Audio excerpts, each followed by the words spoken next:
Renaissance may still be heavy in your rotation, but Beyoncé is moving on to her next act, specifically, the second in a three-act musical project, Cowboy Carter. Act 1, a joyous dance album celebrating Black queer culture, was released on July 29, 2022, and was supported by a record-breaking world tour that launched the following February. Now, it's time to trade in those sequined cowboy hats for, well, you can probably keep those, since Bey's getting ready to take us to the rodeo as only she can. Here's everything we know about Act 2, Cowboy Carter. Entering the third year of this ambitious project, Beyoncé unexpectedly, as if there's any other way, dropped two new songs directly after her Verizon Super Bowl commercial aired, Texas Hold''em and 16 Carriages. When is the release date? Showcasing the kind of synergy that most Fortune 500 companies could only dream of. Shortly after the commercial aired, Beyoncé's website and social media updated with the album's release date, March 29th. What's the vibe? Act 2 has long been rumored to be a country album, and the first two singles, Texas Hold''em and 16 Carriages, as well as the visual trailer Bey shared online, all but confirmed the Houston native's twangy leanings. But why country? Following the release of the two lead singles, questions on whether country radio would play the new tracks after an Oklahoma station refused a fan request for the tracks, saying, "We do not play Beyoncé on KYKC as we are a country music station." After the fan outcry across social media, the station added the tracks to their playlist.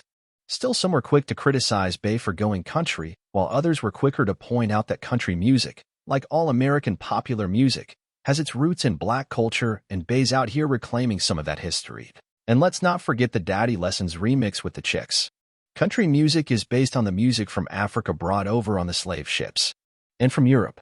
With the fiddle and banjo, radio host and former American Idol mentor Bobby Bones said, noting that other artists had crossed over to country with much less controversy.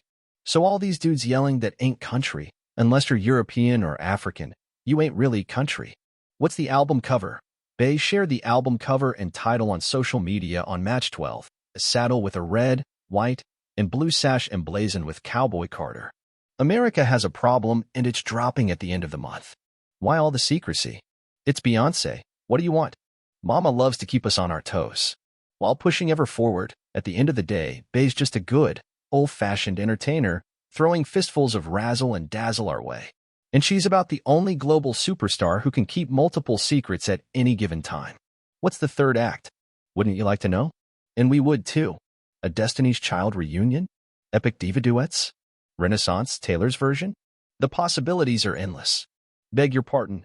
According to National Treasure Dolly Parton, Beyoncé may have covered her 1973 classic, vaguely sapphic other woman bop, Jolene, and she thinks it's probably going to be on her country album, but don't take her word for it.